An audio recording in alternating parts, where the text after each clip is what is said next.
Krásny večer zo štúdia televízie Krivan Slovan. Vám prajeme pekný sobotný večer.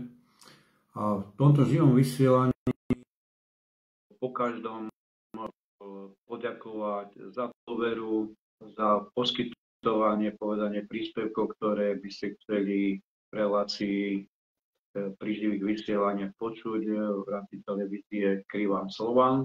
A ja by som rád sa nejak tak dostal do podvedomia tých ľudí, ktorí majú radi priaznivcov Slovanov, slovanistov a podobných, aby sme vedeli sa dať nejak tak zoskupiť a dohromady, aby či to je slovenský alebo český národ, alebo slovanské národy, ktoré my v rámci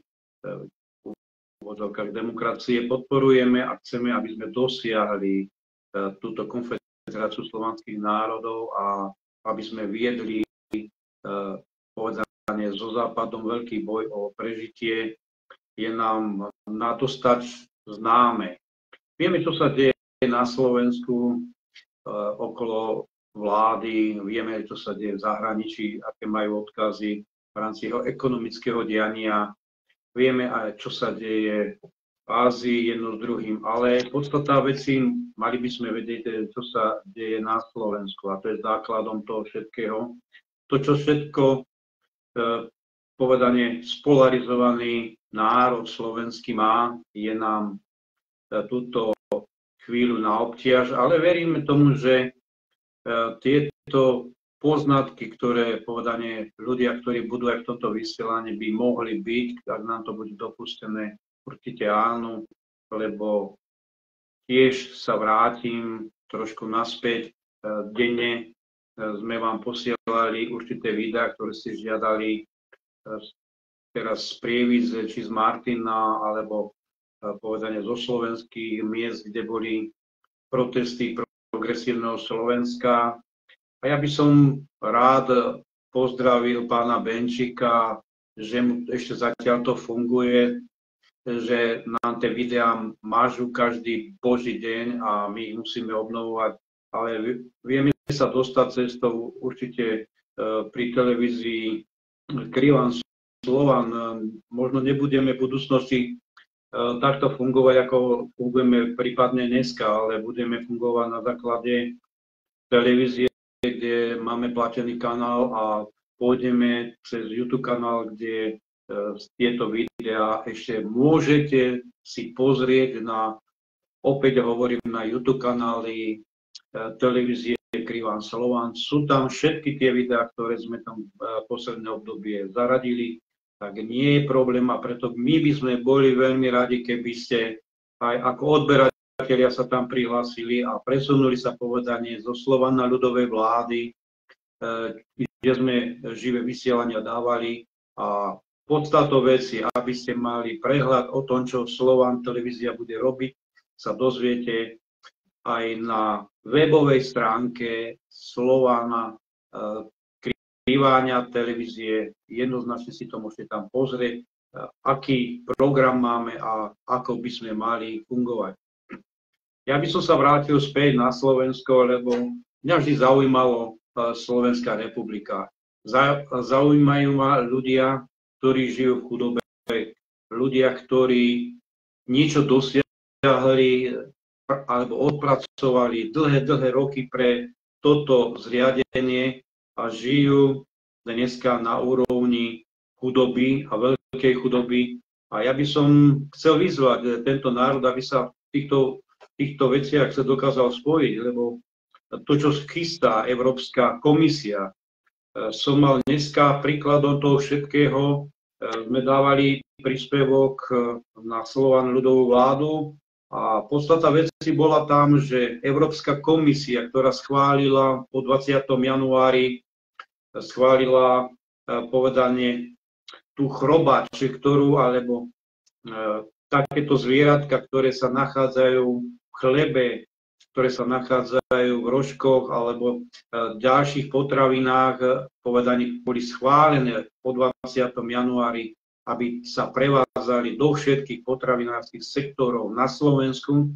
No a my sme mali my sme mali povedané hneď ten prvý príklad doma, kde sme vám natočili video, kde v hladkej múke, opakujem, v hladkej múke boli chrobáky, žiaľ Bohu, neviem, či nemali mlynček tam, alebo nebol dosah ešte povedané v rámci nejakej kontroly, ale neboli zomleté a prechádzali sa potom po tom hrnci len tak pičalo. A takto myslím si, že naši Slováci by mohli na tieto veci reagovať, lebo dodávateľ tejto múky bol z Nitry a myslím si, že to má v rámci svojho ekonomického biznisu bývalý pán premiér Českej republiky, pán Babiš, a ja ho pozdravujem, že nech aspoň tie mlynčeky im tam nakúpi, nech aby to ľudia povedané nevideli, tak nech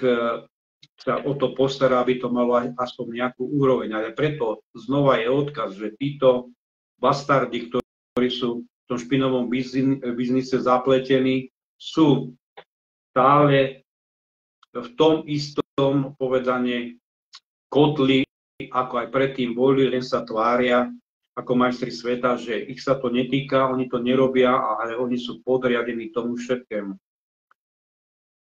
Presne by som povedal o určitých veciach aj ohľade domácej politiky. Niečo hovoríme doma, niečo hovoríme v zahraničí, pán Fico, ale jedna vec, že vaši ľudia stále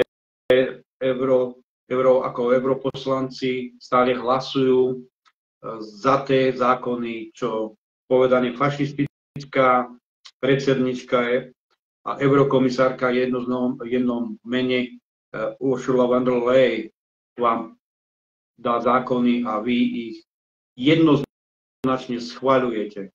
A to je veľký problém tej povedané dvojstrane alebo päťstrane už politike, lebo sedíte asi na, nemyslím si už na dvoch stoličkách, ale možno na 6.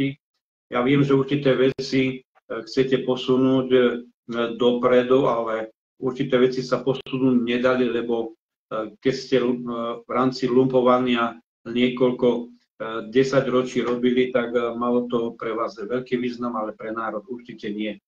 Preto som aj proti takému niečomu, ako ste sa vyslovili, že podporujeme vstup Ukrajiny do NATO. Ja ako človek proti Ukrajine, ako som povedal, ako štátu nič nemám, lebo Ukrajina je zloženie viacerých povedaní národností, včetne Ruskej federácie, ktorí tam po rusky hovoria, ale mám veľký a veľký problém s tými ľuďmi, ktorí sú okolo Kyjeva a hovoria rečou v rámci nacizmu, fašizmu a s týmto s vami nesúhlasím, aby títo povedane strojcovia alebo povedane ľudia, ktorí ukradli slobodu svojim rodinám, aby sme s nimi mali nejakú dostupnosť alebo vyjednávanie. Ako sa hovorí, s vrahom sa nevyjednáva. Ukrajina zastavila plyn a my sme boli s prepáčením posratí z toho dôvodu, že sme nezastavili im elektriku. A či to bude mať nejaký dosah v budúcnosti na naše peňažníky, to uvidia povedane poslucháči alebo diváci v priamom prenose za krátke týždne, za krátke mesiace, že čo všetko bude stáť po zdražení plynu, keď nám je, ako som povedal, výhodnejšie kupovať americký povedanie plyn, ktorý nemá ani takú kvalitu. Nemôže sa porovnovať s kvalitou ruského plynu. A druhá vec, aby sme teda peňaženky naše, ktoré máme dosť chudobné, aby sme ešte z nich dávali na americký plyn, ktorý by sme mali zobrať trasu cez Nemecko, Českú republiku, aby ten plyn bol niekoľkonásobne drahší, ako to potrebujeme, tak zatiaľ by sme s takouto vecou nemali na Slovensku súhlasiť, ale ani by sme nemali posluchnúť Európsku úniu. Ja viem, že snaha určitá je cez Maďarsko, cez Turecko, Maďarsko a jedno druhé. ale myslím si, že väčší podiel na tom, že Slovensko má zatiaľ plyn cez Maďarsko, má maďarská strana ako slovenská strana. To mi asi nikto nezobere, lebo sme hľadali určité poznatky o tomto všetkom a bolo nám to dané, že Maďari sa viac podielali na tom, aby Slováci mali lacnejší plyn ako vláda Slovenskej republiky. To sú všetko len také divadlá pre oči a my to dokážeme si porovnať, ktorí o tom zistujeme ďalšie a ďalšie veci. Ja by som možno pozval dneska, ak budú mať záujem určitých hostí a jednoznačne ich budem vítať a môžu sa prihlásiť do živého vysielania, určite áno, ale tiež by som sa vrátil aj tým výrokom zo zahraničia. Každý obdivuje. Sedel som aj dneska do obeda s určitým človekom, ktorý je založený viac menej na duchovno, ale podstata veci bola v tom, že obhajoval pána Trumpa jedno s druhým, ale ja by som rád by som veľa a pripomenul, že nie je zlato všetko, čo sa blíští. Jedna vec je tá, že pán Trump sa vyhráža organizácii BRICS. Pokiaľ budú spolupracovať, tak dal im takú odozvu.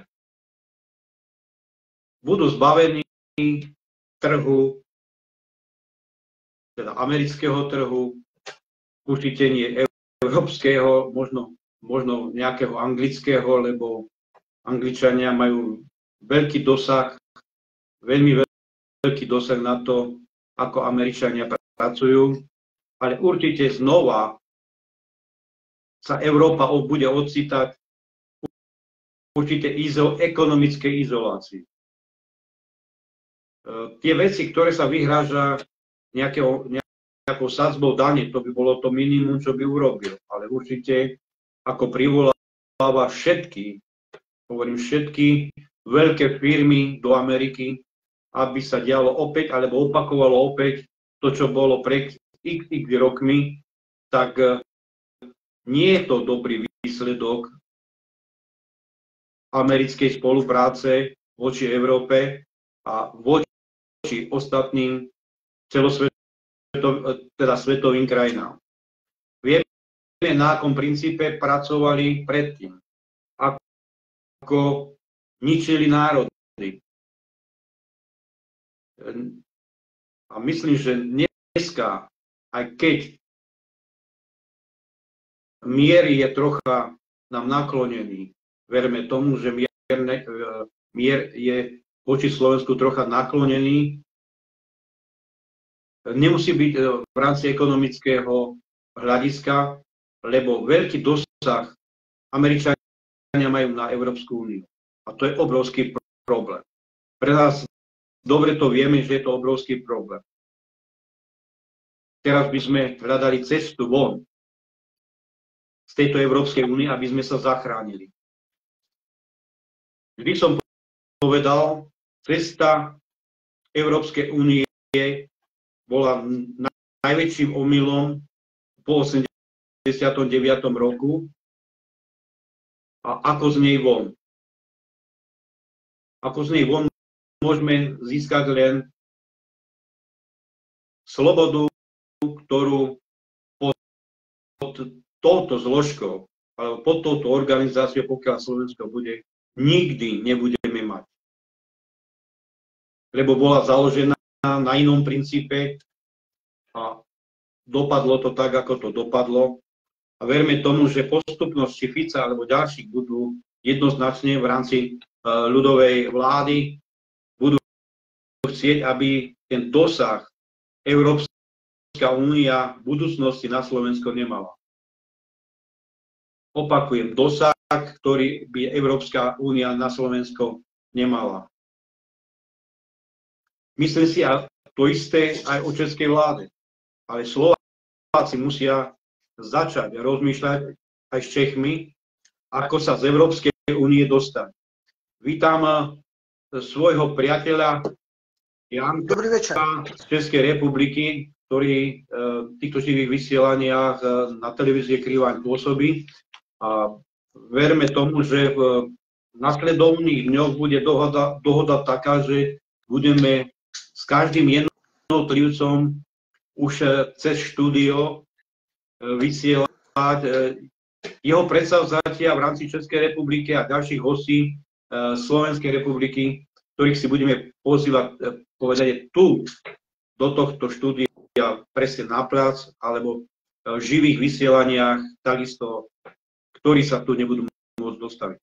Ale verme tomu, že to bude užitočné pre slovenskú verejnosť a nebudeme sa zapodievať, ako som povedal, len politikou, ale budeme dávať povedania alternatívy, ktoré Slovensko potrebuje a preto je výzva aj pre ekonómov, lekárov, učiteľov a ďalších, ktorí by sme radi v tomto štúdiu privítali, poľnohospodárov, farmárov, aby som dodal. A určite budú mať poznatky, ktoré môžeme sprostredkovať cez televíziu Kriváň, kde takí pacienti ako pán Benčík a spol nás nebudú rušiť alebo vymazávať, aby sme kľudne mohli prezentovať aj v rámci kultúry či športovcov, ktorých by sme radi privítali, alebo hudobníkov, ktorých takisto podporujeme, určite áno. Aj takých, povedane, také talenty, ktoré by mali, alebo mali by sme poukázať na ne v rámci Slovenskej republiky, či je to v hudbe, športe, alebo ďalších činnostiach. Tak ešte raz sa, Janko, vítam a ja som naplánoval takú otázku, ako Česko ďalej, ako Slovensko ďalej, určite mal by sa pridať aj Pálko Smutný, určite ako Česko ďalej, lebo vidím, že to s Českou republikou čím ďalej je dole vodou, ale hovorím každým dňom. Už som započul takú vec, že podľa nejakého zákona, alebo vám vyšiel, alebo vychádza zákon ohľade žump, dokonca žump. Podľa stočného oni vám budú riadiť vašu povedanie žumpu podľa stočného, koľko ste spotrebovali vody a budete za tie kubiky platiť. To je, myslím si, že je už troška z cesty. Milane, ale to už se u nás děje, dá se říct desetiletí, protože my neplatíme jenom vodné, my platíme jakoby i to stočné, že? Takže tu samou spotřebu, to, co my spotřebujeme ve vodě, tak platíme jakoby v rámci i toho stočného, jo? Takže to není nic, co by mělo být nové, ale to se už u nás děje. Pokud vím, tak to se u nás děje už pomalu 20 let. No, ohľadne stočného my to tak mali, ale teraz budeš platiť ešte aj za tú žumpu, ktorú máš doma, ktorú... Tak to je něco jiného. Ty myslíš, jako, že pokud máš septik a do toho ti jdou odpadní vody, ano, které ty potom necháváš jakoby časem vyvážet. Aha. To je jedna vec. A druhá vec je tá, vidíte, ja som v priamom prenose teraz spomenul, ja som v priamom prenose spomenul aj toho vašeho Babiša. Ja som dneska mal taký poznatok toho, rozumieš, za čím sa všetko skrýva. A bolo mi to dodané a ho pozdravujem, povedanie tie mlynárne alebo pekárne, ktoré má ešte okolí Nitry a vyrábajú tú múku takú, ako majú. Tak som mu odkázal, že zabudol kúpiť mlynčeky, lebo ja som osobne našiel múke, niekoľkých múkach, ktoré sme dneska otvorili z jeho biznisu, rozumieš, ešte nepomleté tie červy, jedno z druhým, tak asi to zabudli zomleť, alebo mysleli si, že mesto múky, keď už spravíme halušky, alebo neviem, čo, aby sme mali niečo, kúsok aj mesa. Ja mu ďakujem teda. Asi tak, rozumieš, a preto sa pýtam, ako ďalej, rozumieš, Česká republika, aj Slovenská republika, lebo ľudia chcú vedieť, stále sa nás pýtajú, že hovoríte to, čo niekedy poznáme, ja viem, ohľade slovanstva, alebo čo ja viem. Druhá vec je tá, myslím si, že ani nepoznajú celú tú problematiku, ako slovanstvo vyzerá, odkiaľ pochádzajú. To je jedna taká dobrá myšlienka, ktorú sme dávali aj v minulosti. A treba sa niekedy vrácať k tomu, rozumieš, v rade slovanstva, lebo my sme národy v rámci slovanstva a oni nám toho ducha teraz chceli vytlť z hlavy. Ano, to je to, čo oni se bojí. Oni nechcou, aby jsme se spojovali v rámci té naší jako té etnické kultury, jo? Protože oni ví, že v nás je velká síla. Ale ty se ptáš, co dál, jako jaká cesta. Já si myslím, že ty cesty máme podobné oba dva národy, jak Češi, tak Slováci. Protože v podstatě jsme ve stejné brindě, když to řeknu lidově, a ta cesta je jenom jedna. Já ji vidím tím, že vystoupíme z Evropské unie, protože když jsme dokázali existovat roky před ní, tak není důvod, aby jsme nedokázali existovat, i když s ní vystoupíme. Protože, jak jsem říkal už v posledním vysílání, já nevidím přínos ani pro jeden z našich národů v tom, když tam budeme dále setrvávat. Naopak, ty zákony, které se tam tvoří, jsou evidentně protislovanské, přináší jakoby profit a prospěch jenom těm anglosasům nebo Francouzům a Němcům. Jo? Ale jakože by to mělo být benefitem pro nás, tak jak jsme si slibovali od toho vstupu, nebo tak jak nám v podstatě bylo oběma národům slibováno, když tam vstoupíme, že to bude v rámci spolupráce, to jsme nakonec viděli, jaký to byl pro nás benefit.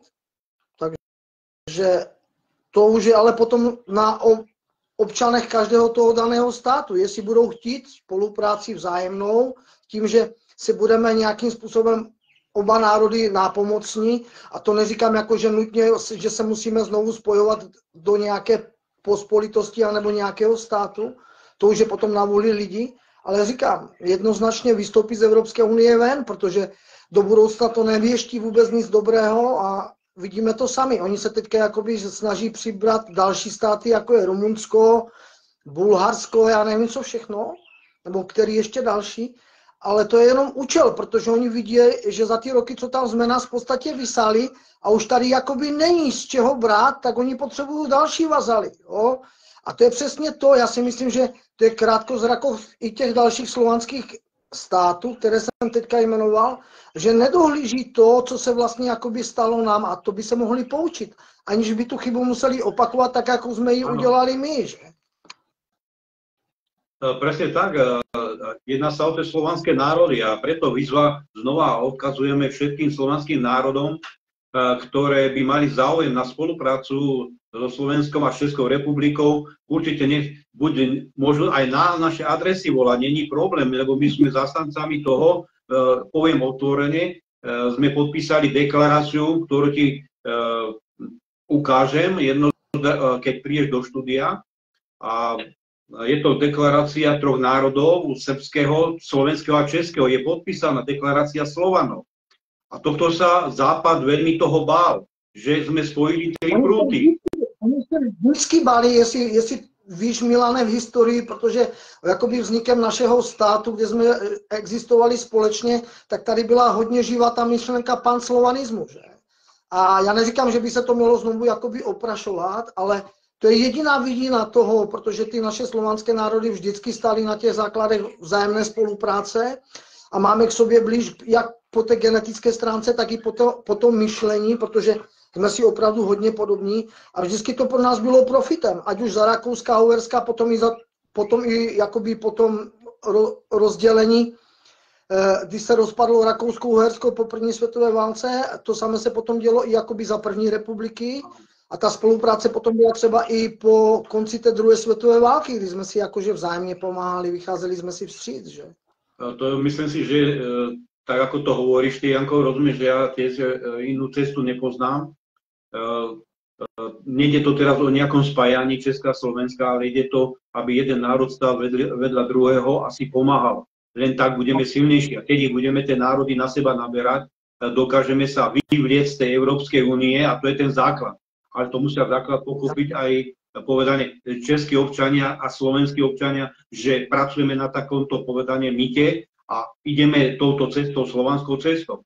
My vieme, máme k tomu možno niečo našlapnuté, ale podstata veci je, že pokiaľ by tí občania nechceli, tak my sami neurobíme absolútne nič. A potom je tá výzva, že čo chcete urobiť. Áno, chceme vystúpiť z Európskej únie. chceme vystúpiť, povedané, do štruktúr Severoatlantickej aliancie a jedno s druhým. A toto sú naše podstatné veci. Druhá vec, chceme, povieme otvorene, nechceme sa zúčastňovať tak celosvetovej zdravotníckej organizácie, ako je VHO.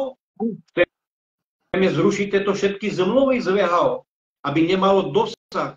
Nie, aby dneska niekto nám dal niečo také, že na nás niekto robil nejakú klinickú skúšku pre Boha na zdraví národa. V období covidu, že? Tak to je jasně vidět. My nepotřebujeme, aby nás někdo tady díky toho linčoval, že si někde v centrále usnesou, že teď vyhlásíme pandemii a budou tím trpět státy, které by jakoby s tím vůbec neměli společného. To je jenom účel, že? Aby je mohli... Áno, lebo jedna vec je to, aby nejaká zahraničná britský experiment na Slovákoch a Čechov, pre Boha, kde sme prišli. Ale tuto keď sa vrátime, ja viem, že si toho zastán to, čo hovoríme jedno druhý, ale keď sa vraciame, nikto nie je potrestaný z tých ľudí, ani z Českej republiky, ani Slovenskej. A teraz vidím, ako dneska...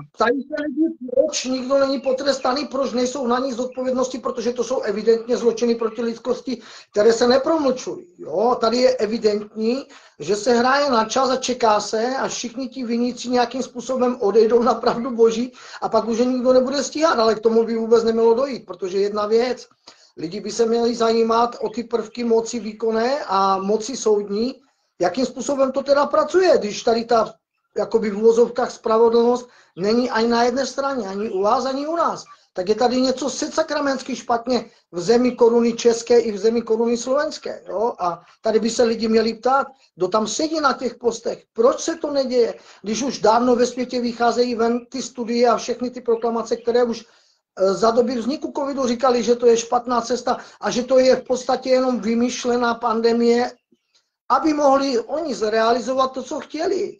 Jasná vec.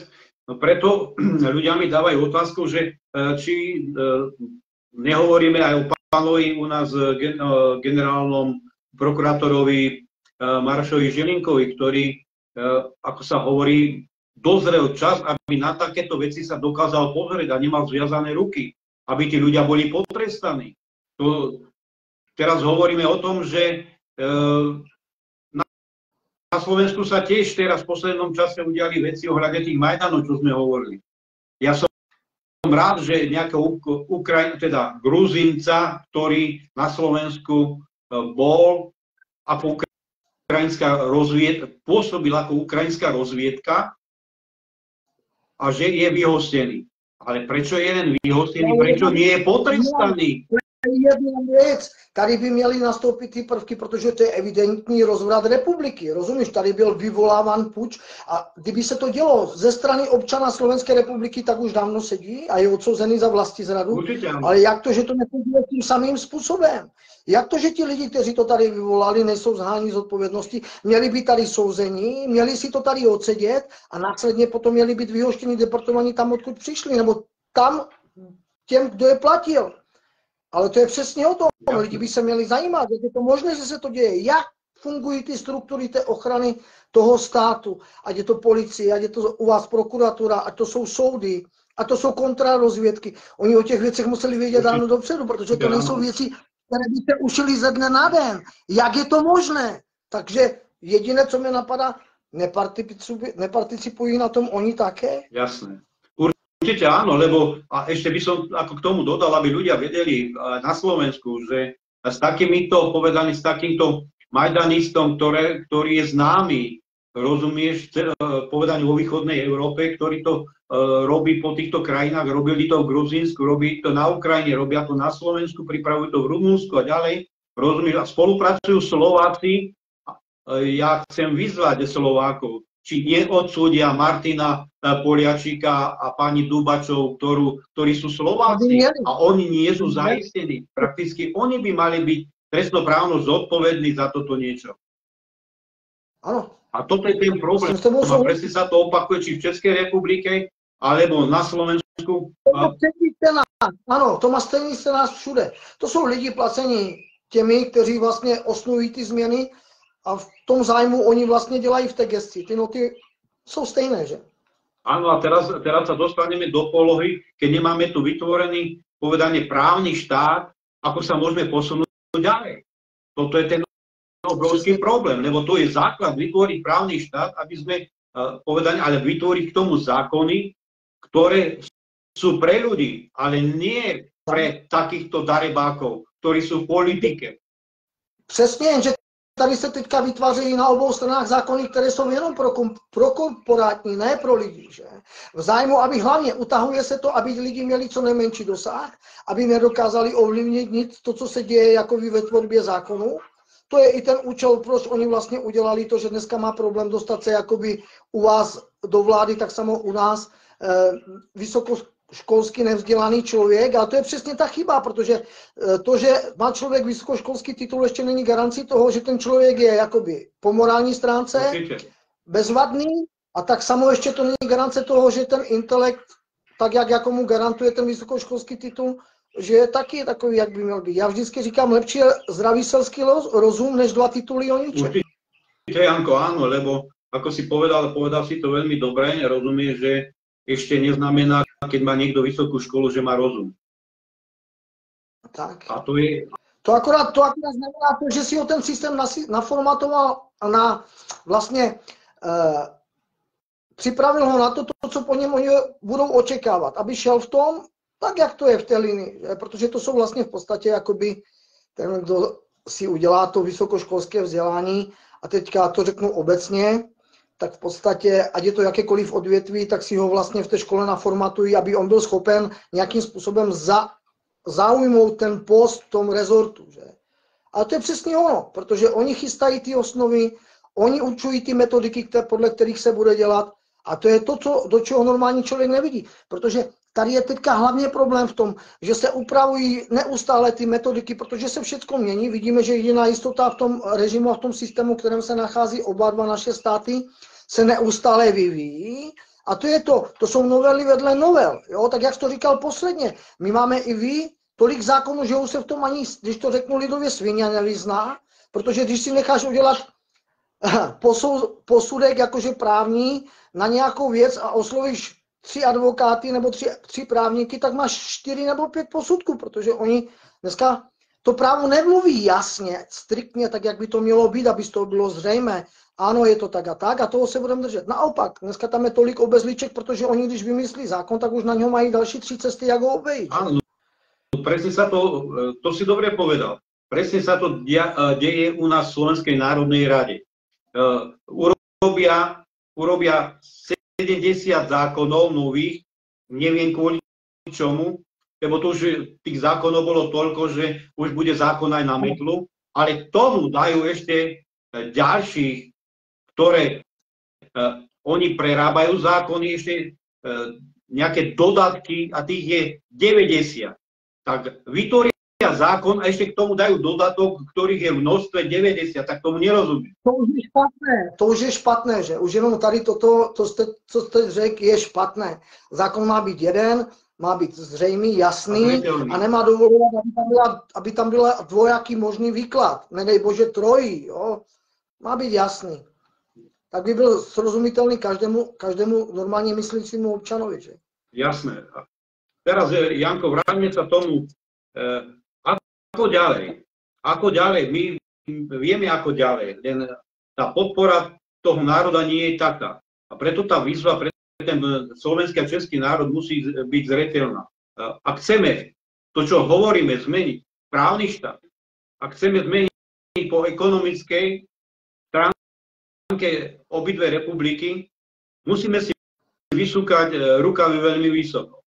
A veľmi vysoko.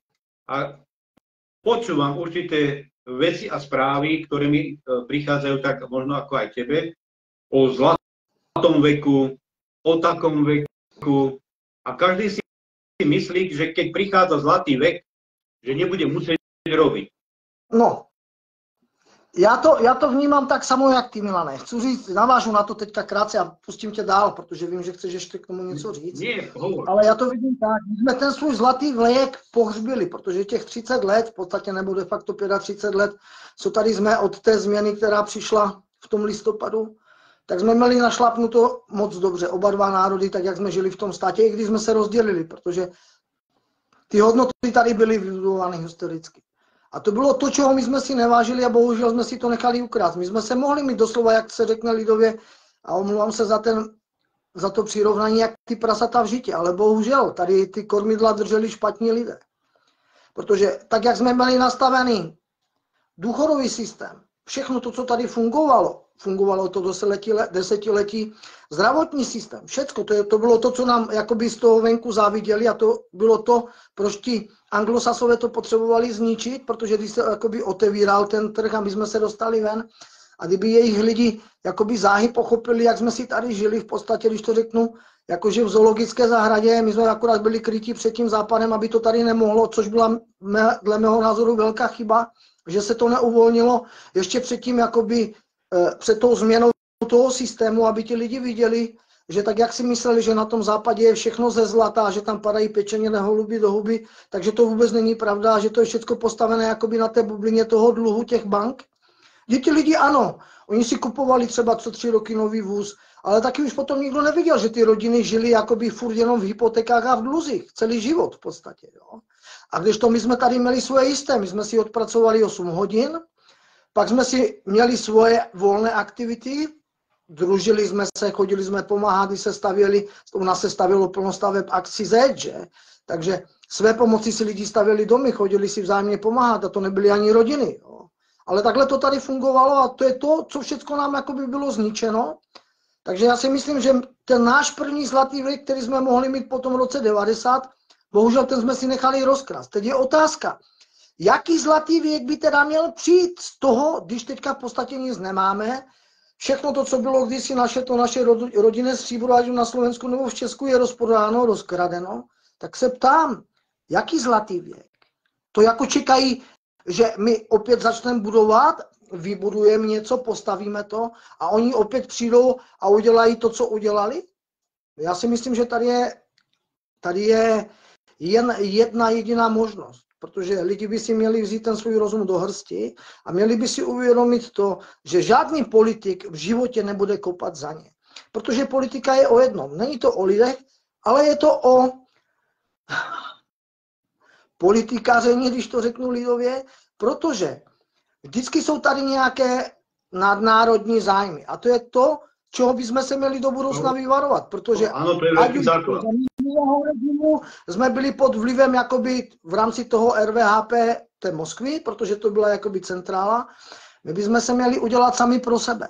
A měli bychom spolupracovat jen s těmi zeměmi, které by byly ochotné spolupracovat za těch podmínek s náma. Ale ne, že nám budou určovat rovnoprávnost, protože když si vezmeš Švýcarsko, to je v podstatě stejná země velikosti jakoby České republiky, 10 milionů lidí a tady byla ta možnost v tom 90. roce, kdy nám nabízeli tu disketu, podívejte se, vy si to tady můžete vést přesně jak my u nás, jenže tady nebyla vůle. Dneska víme, proč nebyla ta vůle, protože už to bylo zaprodáno dopředu a ten západ nechtěl mít v nás konkurenci, protože věděl o nás, kdo jsme a čeho jsme schopni, jakože oba naše národy, že? Ale když si vezmeš, že to Rakousko nebo to Švýcarsko v podstatě ani nemá takové nerostné bohatství a co se týče toho území, oni profitují jenom z toho, že tam jsou hory, ale hlavně z toho, že tam jsou ty hlavní bankovní domy. Rothschildovci to mali imperium. Tak a já to chci dopovědět, protože za druhé světové války, ať si komu líbí nebo nelíbí, tak veškeré to zlato, které jakoby to hitlerovské Německo pozbíralo, pokradlo po Evropě, tak z toho hlavně profitovali ty švýcarské banky, ale zejména ty americké bankovní domy, protože veškeré ty velké americké banky, které jakoby vznikly a zbohatly, tak právě zbohatly na tom rezidu toho zlata, které by tady bylo nakradeno za druhé světové války. A to ví jakože strašně málo lidí. Protože do určité doby Spojené státy glorifikovali jakože nacismus. Až potom pochopili a viděli to, co se děje, když vlastně Hitler napadl Polsko, pak posléze jakoby Francii a Anglii. A to je další skutečnost, o které málo lidí ví, jakože Spojené státy jsou stále pod vlivem jakoby britské koruny. Protože to, že tam vznikla nějaká nezávislost, to ještě neznamená, že se úplně od toho vlivu Anglie odtrhli. Já si myslím, že britská koruna má stále moc velký vliv na Spojené státy. A to je to, co je skryté. Janko, dobre vieme, jasné, to si povedal veľkú pravdu, lebo Chazari, ktorí, povedané Židia, ktorí išli cez Ukrajinu, cez Nemecko, skončili v Anglicku. Tí najlepší skončili v Anglicku. Až potom sa presúvali do Spojených štátov. Přesně. Něco skončilo ve Francii, ale skutečností je, protože vlastně i tu jejich válku o nezávislost financovali Rothschildi a sever proti jihu v podstatě, takže sever jakoby financovali britské banky a jich financovali francouzské banky Rothschildu, takže oni si rozpoutali válku vzájemně. A je to jasné, protože je citát jedné matky, která řekla, kdyby moji synové nechtěli, tak by nebyla žádná válka na světě. A víme jasně, každý rozumně myslící člověk se dovtipí, o koho šlo, že to byla maminka těch hlavních Rothschildů, jakoby těch prvních synů, kteří tady jakoby zakládali ty finanční domy po světě. Že? Jasná věc. Všechno je, nic se neděje jenom tak. Veru, áno, nič sa nedeje, lebo niekedy som vysvetľoval pár rokov dozadu, sa mi poviem otvorene, smiali ľudia, že odkiaľ si to prišiel, rozumieš, že anglický erb je žltomodrý a jedno s druhým. Myslím si, že ja stále hovorím, tu nejde len o nejaký symbol Ukrajiny, jedno s druhým, ale je tam symbol Rothschildovcov a ďalších týchto impérií, ktorí majú tento erb žltomodrý. Přesně, ty barvy tam nejsou taky náhodilé. Jo? Přesně tak, jako nebyl ten modrý klín v rámci té naše vlajky, protože naše vlajka za vzniku jakože první republiky měla být čistě červeno-bílá, potom ji dostali Poláci, ale nám tam vsunuli ten modrý klín, jakože ten taky mluví o čem v té heraldice, o čem to je, ale skutečností je, teď jsem chtěl něco říct a doufám, že jsem se do toho nezamotal, protože v podstatě, ano, jak si říkal, při tom rozpadu toho carského Ruska hodně té šlechty jakoby odcházelo. Odcházelo do Anglie, odcházelo do Francie a pak posléze odcházeli za oceán do Spojených států. Ale teď jsem chtěl říct jednu věc. Zrovna teďka u nás tento týden začal seriál a je to vlastně o britské koruně. Nevím přesně, jak se to jmenuje, ale viděl jsem shodou okolností včera nebo předevčírem první díl a celkem mě to překvapilo, protože tam vlastně ukazují ty zákulisní věci, které se děly a vedli jakoby k vzniku první světové války. Tam šlo vidět, protože vlastně veškeré ty evropské královské rody jsou propojeny krevní linií, protože vlastně zájemně se brali mezi sebou a obzvlášť to byla jakoby ruská šlechta, britská šlechta a německá šlechta.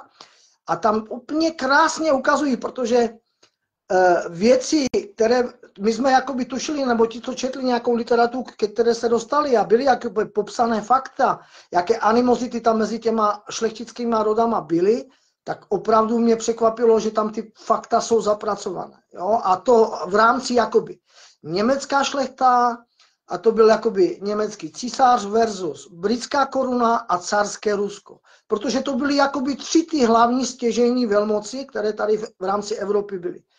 A bylo by dobré, aby si třeba i lidi na Slovensku, teď nevím, jestli to je na prvním nebo na druhém programu, ale já to potom dopíšu na chat i název, i případně den, kdy ten další díl bude, aby se na to koukli, protože to jakože v tom směru dokáže otevřít lidem oči, aby pochopili, jak to historicky vznikalo a proč se dělo to, co se dělo.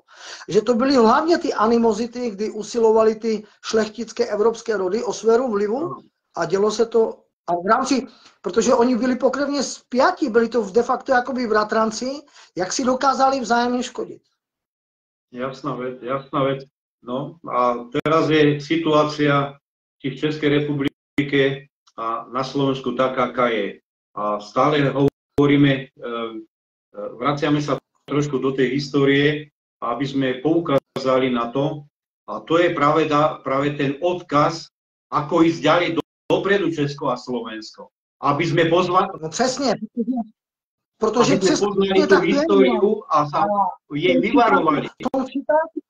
Přesně v tom citátu, ten, kdo nezná svoji historii, odsouzen, aby opakoval ty samé chyby, tak to je přesně o tom, protože člověk, když tohleto pochopí, jak to fungovalo, tak vidí, že se tady nevymyslelo nic nového a že se jede dokola pořád v tom stejném. Akorát je to vždycky jenom s odstupem času. A my, Slované, nemáme historii, máme dějiny. To je přesně to, jo. Takže v těch dějinách vidíme, jak tady bylo cíleně likvidováno, jak tady vlastně byly cíleně likvidovány jakože monarchie, které by neseděly těm anglosasům, protože i vlastně v rámci toho carského Ruska a Rakousko-Uherska ty národy, které byly jakoby v rámci těch mocností, tak docela slušným způsobem koexistovaly. Protože byly tu země, kde měli strojenský průmysl, byly tu země, kde byl zemědělský průmysl, což jste vlastně byli vy, jako Horní Uhry plus Dolní Uhry, jakože maďarská koruna, jo. A to je přesně ono, oni to potřebovali zlikvidovat, protože oni nechtěli mít konkurenci. Oni byli ti, co chtěli ovládnout jakoby ten tehdejší trh a hlavně ty sféry vlivu. Že? Presne tak. A teraz je na nás, na obidvoch národoch, len ako sa s tým vysporiadať. Ako sme povedali, vieme riešenie na to dať, vieme postupnosť dať na to, aby to malo hlavu aj petu. Sú tu ľudia so zdravým rozumom? Určite áno, či v Českej republike alebo na Slovensku. Len je jedna vec, aby sa tí ľudia konečne postavili za svoje práva a že tu, na Slovensku, či v Českej republike má vládnuť ľud, základ ľud a nech konečne pochopia, keď, ako hovorím, konečne pochopia, zoberú zdravý rozum do hrsti a neveria už tým politickým stranám, ktorých klamú tu 35 rokov a povedane dostali ich do úplnej záhuby. Lebo to, čo sa bude diať, to povedanie to horšie bude prichádzať v roku 25. Áno.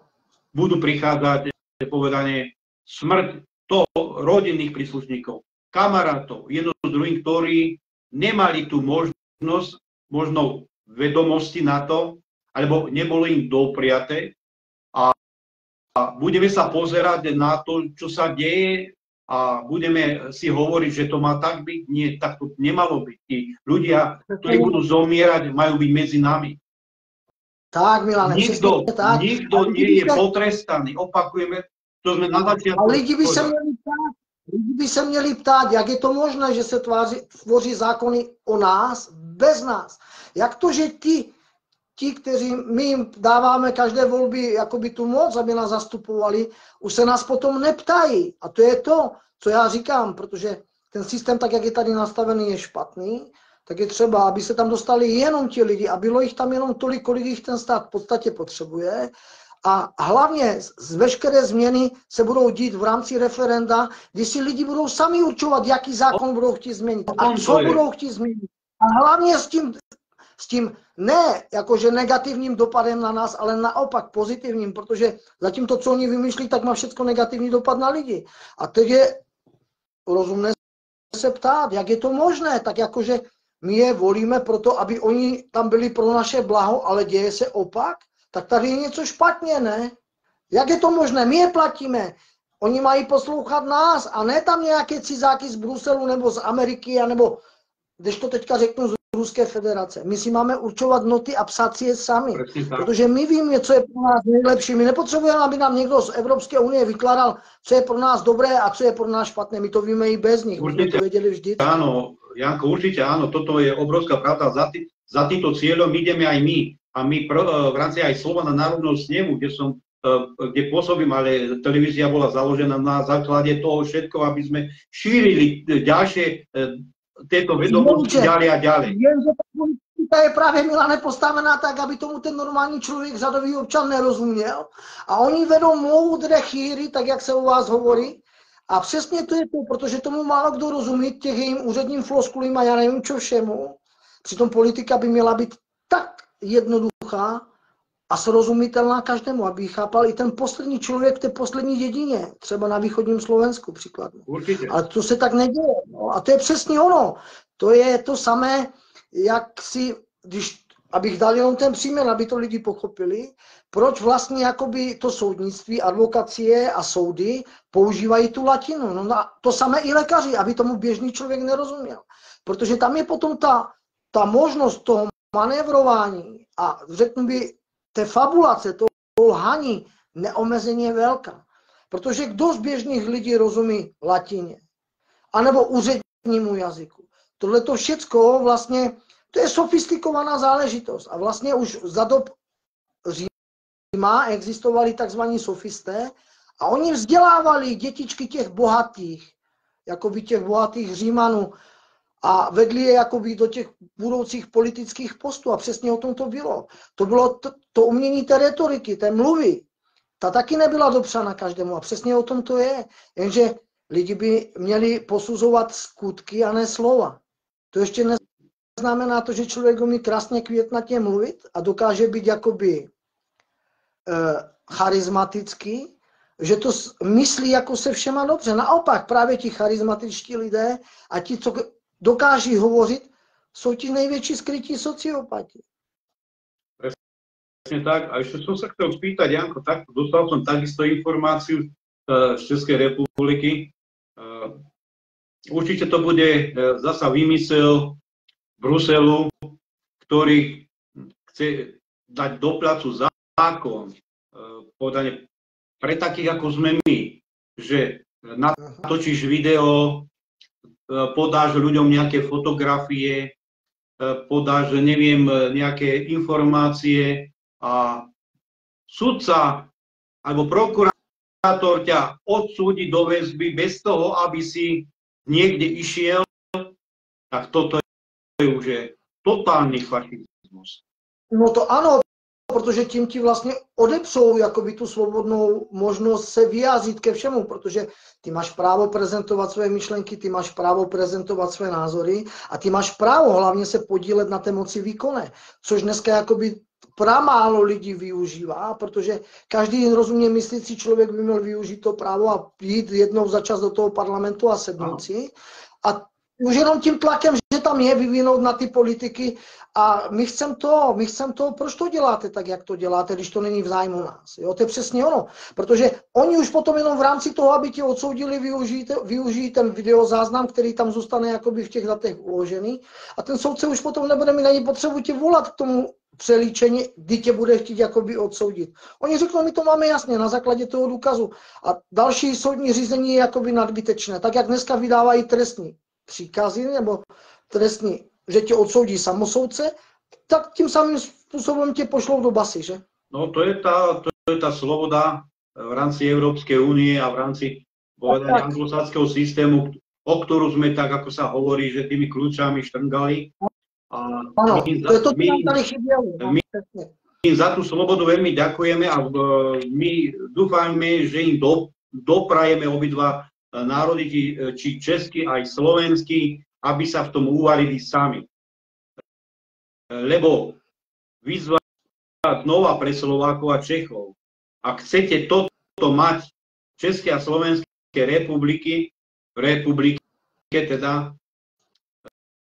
by bolo dobre, aby nominanti obidvoch národov si sadli za stôl a povedali si stop EU, stop NATO, stop WHO a spoločne ako dva národy sa dohodli na tom o vystúpení týchto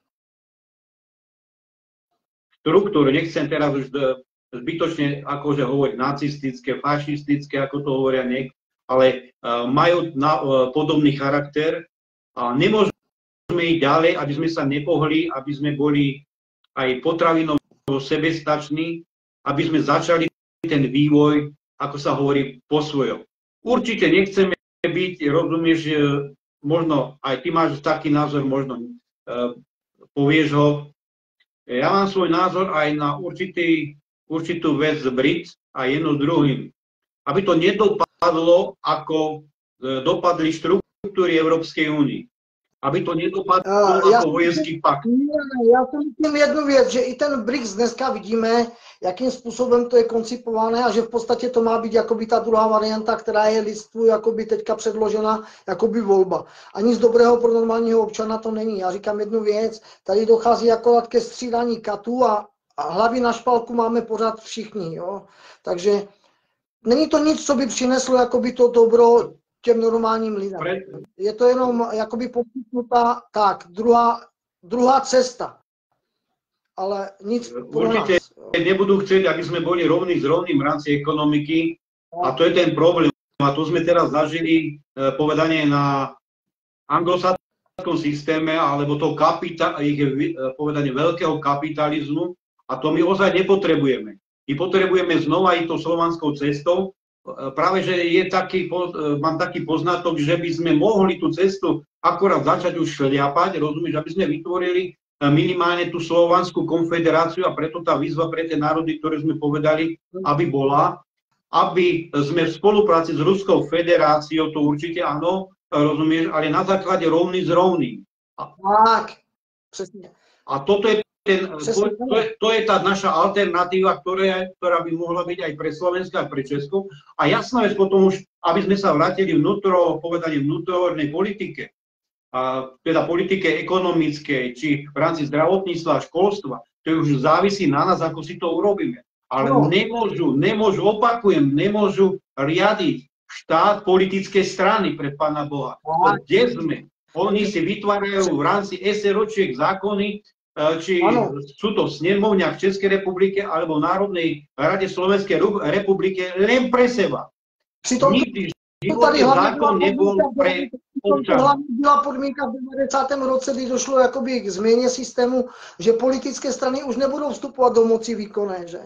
A je to tady přesně, takže kdo to porušil? Takže už to bylo jasné, kdo to porušil. Že první vláda, která tady vznikla v rámci jakoby federace, protože vlastně když došlo jakoby k těm prvním volbám, došlo by jakoby k změně toho systému státního a z Československé socialistické republiky vznikla jakoby Československá federativní republika, tak už tady toto vlastně de facto jakoby popřeli, protože oni jedné straně, která tady měla jakoby ten hlavní vliv, co byla komunistická strana Československa, zakázali, ale na druhou stranu to rozvolnili a dali tu moc mezi všechny politické subjekty, které tady vznikly a vznikaly, že? Takže už oni sami to porušili. Jasné, že sami to porušili, to je Janko veľká pravda, čo si povedal, sami to porušili, lebo viem o určitých veciach, rozumieš, ktoré sa diali v pražskom zákulisí, ak bola tam vetva, povedanie v úvodzovkách liberálna, už predtým vetva za komunistov, ktorá potrebovala tento dosah rozvinúť, rozumieš. Oni z jednej politickej strany, komunistickej strany spravili 10 strán na Slovensku, 15 strán v Českej republike, rozumieš? A tí nominanti, ktorí tam boli a ich rodiny sa prakticky na tom profitovali. A ano, oni sa takto sa to rozvíjalo 35 rokov. To byli ti noví milionáři, kteří vlastně věděli a měli přístup k informacím a dokázali z toho těžit. Protože oni věděli, jaký diktát tady přišel, co přijde zlikvidovat pomalu a jistě, jenom aby si to lidi neuvědomili. A oni byli první, co skupovali ty firmy a ty společnosti a profitovali na tom. A to, co potom přišlo, ta hospodářská reformě, kuponové privatizace, ať už v Česku nebo na Slovensku, tak to už potom byla jenom druhá část toho, co se tu dělo. A to taky oni věděli, že ti chudáci lidi, co si koupili ty kuponovky, že ve své podstatě oni nebudou těmi diky budou obchodovat na té burze, protože jim to znemožní, tak jak to potom udělali a vykoupili to od nich za hubičku, že? Jasná věc, ale potom, ještě... Tak vy jste to o tom věděli, vy jste to umožnili. A o to šlo, že? Aby tady byla jakoby kolektivní vina. Aby se to potom nedalo zhodit jakoby jenom na ně, že? Presne tak. Ten model byl jasný, když ho pan Klaus s panem Ježkem přejímali v podstatě jakoby z Anglie, kdy vlastně tenkrát Margaret Thatcherová znárodňovala veškerý jakoby klíčový průmysl, že? Jasná věc. Takže neznárodňovala jenom slovanské socialistické země, ale znárodňovala i Anglie, že? A to je taky, o čem se moc jakoby nemluví. Určite áno, ale vedeli by sme aj českému národu a slovenskému národu ešte povedať niekedy, možno niekedy to budeme musieť povedať priamo, že kde sa nachádzajú české koruny a slovenské koruny. Určite je to na určitých miestach a verme tomu, že sa dostaneme k tomu a budeme hovoriť o tom, že Slováci a Češi potrebujú vlastnú menu. Zbaviť sa toho okradania Európskej únie. To bylo to, co my jsme měli. To bylo to, co my jsme v podstatě jakoby měli do toho 89. roku. V podstatě ještě jsme se jakoby rozdělili, protože já neplivu na ten systém, který tady fungoval po tom roce 45, nebo který přišel po roce 48. Ano, spoustu věcí se dělo špatně, jo. Ale to byly čistky a to se děje vždycky, když dochází ke změně systému a když se kácí les, tak lítají třísky. Jo. Bohužel se zbavovali nepohodlných lidí. Ale to, že tady došlo jakoby k té měně v tom 53. roku, tak to bylo jenom to, že my jsme se vyvanili z té sféry toho vlivu toho Mezinárodního měnového fondu a mohli jsme si ty banky jakoby oživit a sanovat a vznikla jakoby ta československá koruna. Ona jakože měla dobrý zvuk ve světě, ona měla i dobrý kurz. Jedinou nehodou bylo to, že nám ten západ neumožnil to, aby byla volně směnitelnou měnou, tak jako když koruna byla před rokem 45, že? Nebo před vznikem druhé světové války. Ano. To byla jediná jakoby chyba, protože oni se toho báli, protože oni když viděli, jaký boom se potom tady jakoby po tom roce 53 nastartoval a hlavně, jak to tady začalo skvětat a hlavně, jak se začalo budovat jakoby i ten strojírenský průmysl, hlavně na tom Slovensku, protože do té doby v podstatě to Slovensko toho průmyslu jakoby moc nemělo, protože de facto fakt fungovalo jakoby zemědělská oblast mimo Slovnaft a pár firem, které tam jakoby existovaly. Ano, ano. Tak my jsme byli světa, o tom se nemluvilo, protože na nás se dívali zpoza zdáli a viděli, jak to tady všechno roste. Protože nerostlo jakoby jenom to západní Německo po té druhé světové válce, do něho jakoby pumpovali ty dolary, jakoby ta Amerika, protože vlastně v podstatě to západní Německo bylo drženo a podporováno hlavně Spojenými státy, že? Protože to jsme viděli pokaždé, když se tam volil nový kancléř, tak první co bylo, tak cestoval do... Aby sme sa nehambili a môžeme dodať k tomu, my v určitých veciach vieme, rozumieš, že Američania ukradli to, čo ukradli povedane Nemci a oni polovicu z toho...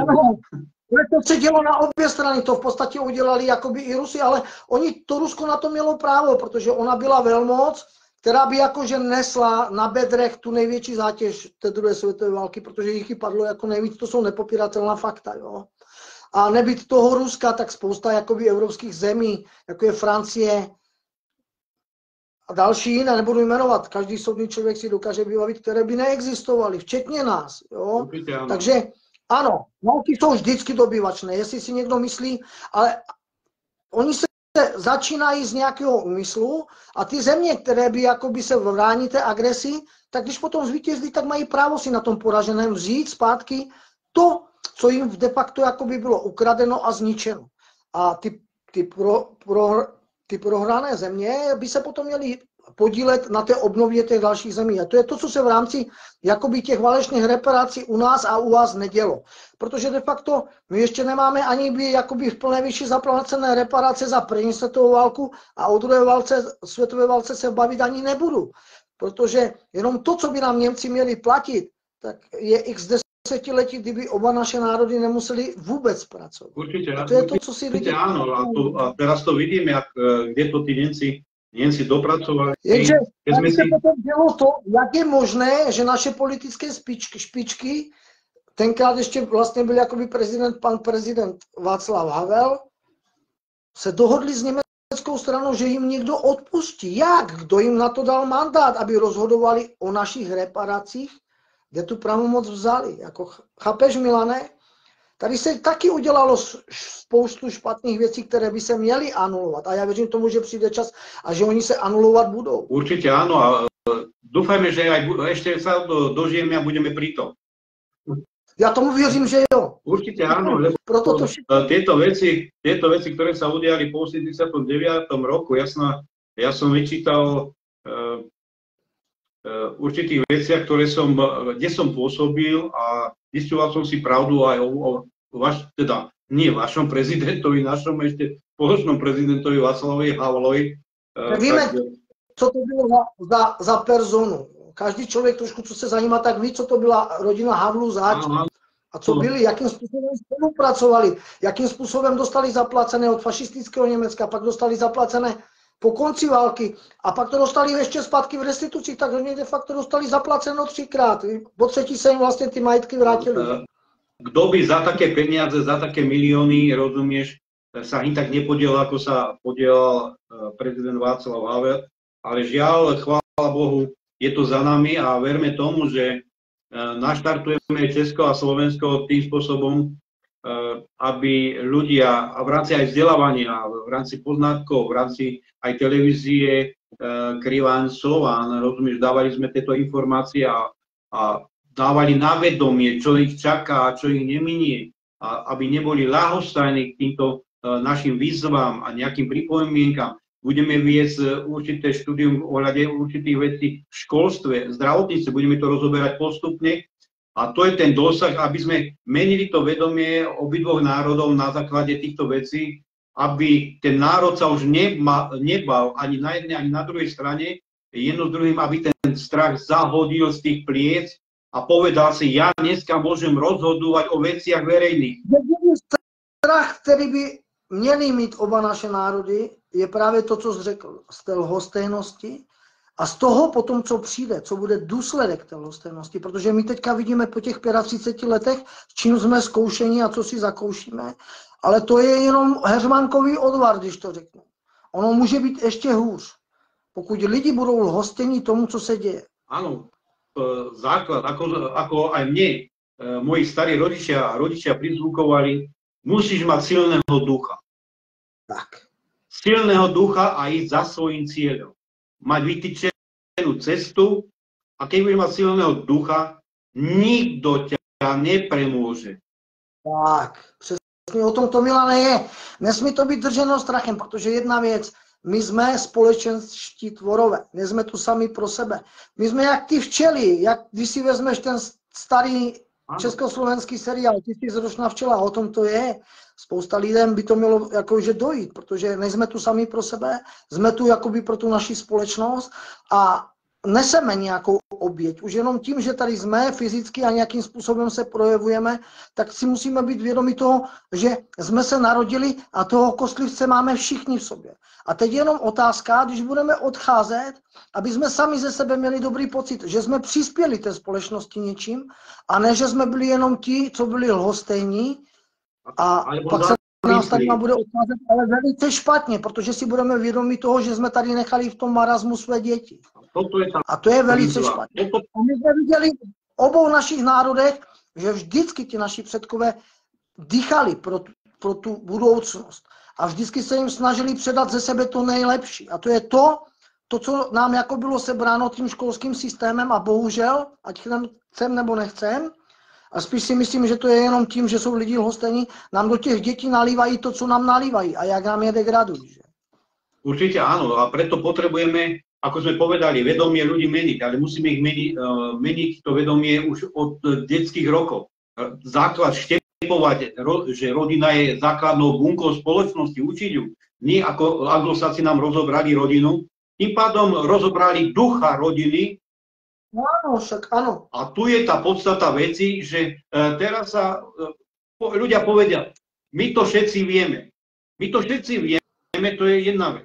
Ale nerobíme to, aby sme sa spojili. Nedělají proto nic, tak ano, to je přesně ono. Oni se na tom spolu podílejí, protože ten, kdo páchá zlo a není mu v tom zamezeno a ten, kdo tomu přihlíží, je stejně vinný, jak ten, kdo ho páchá. Tady není rozdíl, tady ta paralela je jasná. Takže lidi můžou nadávat akorát sami na sebe. Všechno zlo, které se děje, jenom v důsledku jejich nečinnosti. A všechno zlo, které se kdy na světě páchalo, jenom v důsledku nevědomosti těch lidí. Protože kdyby znali ty důsledky, tak by v životě nepřipustili, aby se to zlo dělo. Jednoznačne, presne si to povedal, a ja by som to povedal v našej reči, rozumieš, že kto sa nepodielia na ničom, tak podporuje to zlo. Áno. Podporuje zlo, aby zlo vyhralo na tú druhú stranu, ako sa hovorí, na dobro. A dobré veci, ktoré sa vytvoria, rozumie sa rýchlo zničia, lebo ich je málo. A keď podporujeme zlo, podporujeme politické strany, podporujeme mimovládky, podporujeme všetko možné. Oni nevedia, že toto všetko patrí do toho. A my sme ich podporili a tie mimovládky nám tu robia zlobu, zabíjajú nám ľudí, alebo nás ničia, rozumieš, po ekonomickej stránke, ale to je tá podpora toho zla. Určitě to může být lhostejnost lidí. Jo. Protože tady si totiž ti lidi neuvědomují, když se nezastanou toho nejmenšího, toho nejslabšího, tak potom může nastat ta situace, že oni se dostanou do té pozice toho slabého a když oni nebyli schopni se ho zastat, tak už se nezastane jich taky nikdo. Takhle to mělo být, takhle my jsme to měli nastavené v tom slovanském systému. Bohužel to je to, co oni tady zlikvidovali. Že? Vidíš to, u nás se vymítilo bezdomovectví, my jsme to neznali, my jsme to znali z vyprávění našich starých rodičů a ještě ti, co měli jakoby starší rodiče, kteří to zažili. U nás to neexistovalo, znali jsme to z filmů, když jsme to viděli z těch starých historických filmů a pak se nám to tady pomaličku plíživě začalo vracet. A co se dělo? Místo, aby se těm lidem pomáhalo v rámci té socializace, aby se dostali z té ulice zpátky mezi lidi, naopak. Ten systém je postavený tak, když do toho spadneš, abys měl velký problém se dostat zpátky a postavit se na vlastní nohy. Ale o co víc? Tady se začínali zavírat čekárny, nádraží, které kdysi bývaly otevřené i mrvére 24 hodin denně, aby si člověk, když cestoval vlakem a cestoval v noci, měl kde složit hlavu, tak jenom proto, aby ti lidi nenašli někde útočiště a ukryt, tak se to začalo zamykat. Místo, aby se těm lidem pomáhalo, tak se děli každý rok ve velkých městech ohňostroje za 100 000 korun, místo, aby se udělala aspoň jednou za rok charitativní akce, aby se ti chudáci měli kde najíst. A to je přesně ono, to je naše lhostejné, protože to tu je jenom proto, že my jsme to dopustili, protože lidi se neptali, jak je to možné, že se někdo dostane takovým způsobem na ulici, že zůstane bezprizorný, bez peněz, bez ničeho. To jsme přece nechtěli, nebo chtěli. Lidi si totiž neuvědomují jednu zásadní věc, že potenciálně jsou tím zákazníkem toho exekutora všichni. Určitě. Ono je dobré, když je rodina pospolu a jsou dva pracující, mají děti, jenže si neuvědomují to, že všichni stárneme. Ten čas se na nás jakože projevuje na všech stejně. Někdo onemocní, děti odejdou, mají svoji rodinu a ti rodiče zůstanou sami. A teď na stáří, nedej bože, když jeden z těch partnerů odejde, umře, a ten se ocitne sám, tak v ten moment pochopí, že se dostal na toho místo a nedej bože, mají nějaký závazek, který musí platit nebo něco. Zjistí, že na to nemá. A je ten moment zákazníkem toho exekutora a ten stát ti ukáže velice rychle, kdo je vlastníkem tvojí nemovitosti, tvého účtu a já nevím čeho všeho. Protože kdyby jsme byli opravdoví vlastníci, tak z těch věcí v životě nebudeme odvádět daně, protože jestli si ty si někdy něco pořídíš, koupíš za zdaněný příjem, tak jakou po tobě může chtít ta společnost, ten stát další daň? To je to, co si lidi neuvědomují, to je další židovina, zloděj. No protože lidi ve státě mají být bohatí a ten stát si má půjčovat od těch lidí. Takhle to má být, to je spravedlivé. A ne naopak, že stát bude bohatnout na úkor těch lidí a ti lidi budou dřít bídu z nouzi a rýt nosem v zemi. Nebo nedej bože se stanou z nich bezdomovci. To je špatné, to je choré. My jsme se dostali někde, kde jsme vůbec mít neměli. Určite áno, v tomto máš veľkú pravdu, keď si to spomenul, určite, to je súhlasím na 100%, jedna vec je tá presne, tak keď si kúpiš dom, im ide o túto vec, aby ťa zbavili vlastníctva. Toto anglosaský systém nikdy nepodporoval, lebo keď sme sa niekedy pýtali svojich kamarátov, ktorí boli v zahraničí, oni všetko mali prenajme a keď videli Slovákov a Čechov, že majú obrovské vlastníctvo, tak ich potrebujú o to sa zbaviť. A toto je to, prečo by sme mali platiť za vec, ktorú si kúpim, ešte daň. Daň z nehnuteľnosti. Oni pýtali také veci, daň do sliepu. Když to se odkážu na svoje děti. Jak je to možné? Ty děti to mají převzít automaticky. A ne, že budou platit státu ještě dědickou daň. Ona už je v podstatě jakoby stejně si myslím teďka zrušená, jo? Ale fungovala ještě do nedávna. Že? O tom to je ten problém. Ale znova sme sa vrátili k tomu, keď podporujeme zlo, lebo sme sa vzdali toho, že máme právo, že to je naše a my ešte za to ideme platiť. A my to podporujeme, my tam ideme ochotne to zaplatiť, aby sme mali pokoj. Však přesně tak to je. No. A jenom se zeptám, Milane, Pavel s náma dneska není, že jsme ho ještě ani nepustili ke slovu. Neviem, Pálko, neviem, či má nejakú robotu. Určite až dáme, možno dáme aj zajtra vysielanie nejaké krátké, rozumieš, aby sa Protože jsem viděl, na začátku jsem opravdu viděl, jakože se přihlásil a že zdraví. Áno, tak uvidíme. Ty se nechce připojit.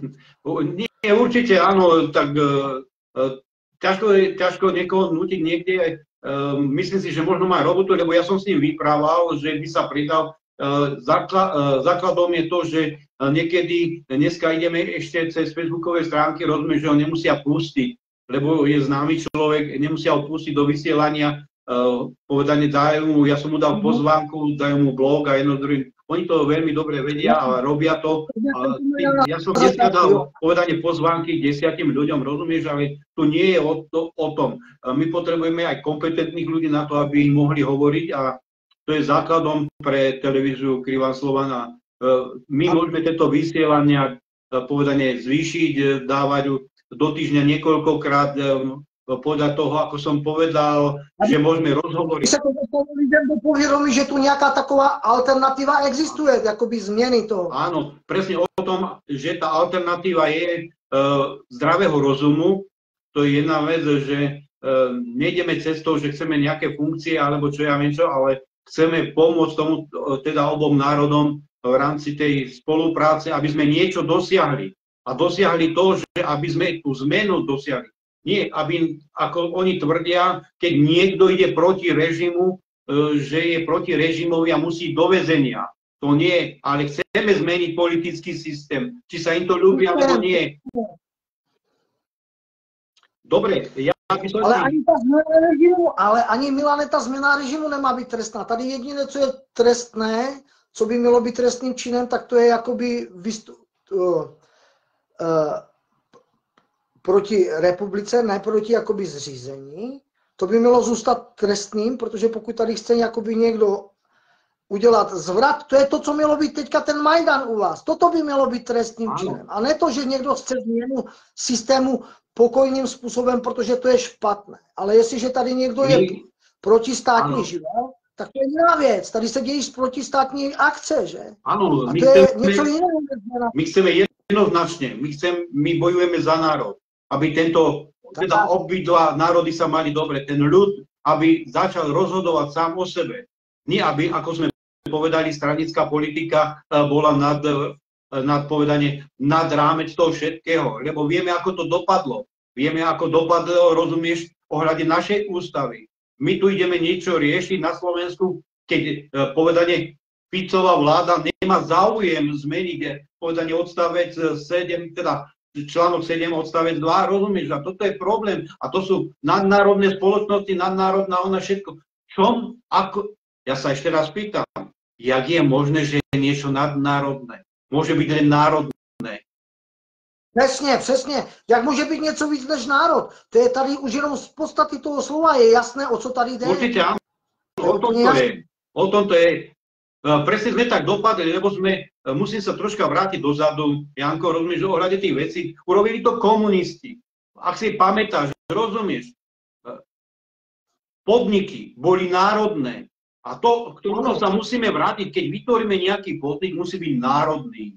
A podstata veci, oni to zmenili na štátny, aby štát rozhodoval o podniku, ale nie národ. Lebo by sa museli národa pýtať a to nie je dostupné. A to nemôžeme dovoliť v budúcnosti. A o to sa nepostará ani pán Fico, ani pán Matovič, ani pán Fiala a ďalší. To sú všetko zbojníci slovenského národa a českého národa. To sú všetko loutky v cizí moci, presne. Tak, Janko, ja ti veľmi pekne ďakujem dneska, rozumieš, že sme takto si mohli podebatovať. Verím tomu, že budeme častejšie debatovať, aby sme pomohli obidvom národom. A ja by som bol rád, keby sa nejaká tá relácia, povedanie z českej strany, vytvorila, aby sme vás mohli prezentovať, alebo príspevky vaše dávať, rozumieš, nejaké rozhovory, nielen povedanie na úrovni našej televízie, to určite áno, ale ešte, aby ste povedali tú prácu, aby tí ľudia v teréne videli, že poznajú tých ľudí, vedia, za kým majú ísť a vedia sa obrátiť, povedanie, aj o tie poznatky, či to je pohľade ekonomiky, duchovná, musíme to prezentovať v určitej fáze, ako som povedal, pokiaľ nevytvoríme pre slovenský národ a pre český národ, aby mal silného ducha, tak nevytvoríme nič. A o tom je tá zmena. O tom je tá zmena, ktorú chceme urobiť, rozumieš, aj v rámci politického diania, aby národ zobral zdravý rozum do hrsti, aby zobral povedanie, alebo odhodil ten strach za seba a nebal sa ako sme už hovorili v túto živom vysielaní, aby sa nebal týchto politikov stranických a povedať názor nie je hanbou, aj keď sa človek pomýli. Tak. Tak ja by som ešte raz chcel poďakovať na českú stranu, pozdraviť bratov Čechov. Určite budeme stať vedľa seba ako bratia a budeme si nápomocní, ale musíme zahodiť strach na obidvoch stranách a ísť do tej veľkej zmeny, ktorá sa nám núka, aby sme boli rovní s rovní. Ešte raz pekný večer pre Českú republiku, Slovenskú republiku a pozdravujeme všetky bratské národy, slovanské, včetne Ruskej federácie, srbskej, maďarskej, poľskej. Nech sa konečne k nám pridajú a budeme veľmi radi. Pekný večer z televízie Krivan Slova. Pekný zbytek dne, taky, nashledanou. Ahoj.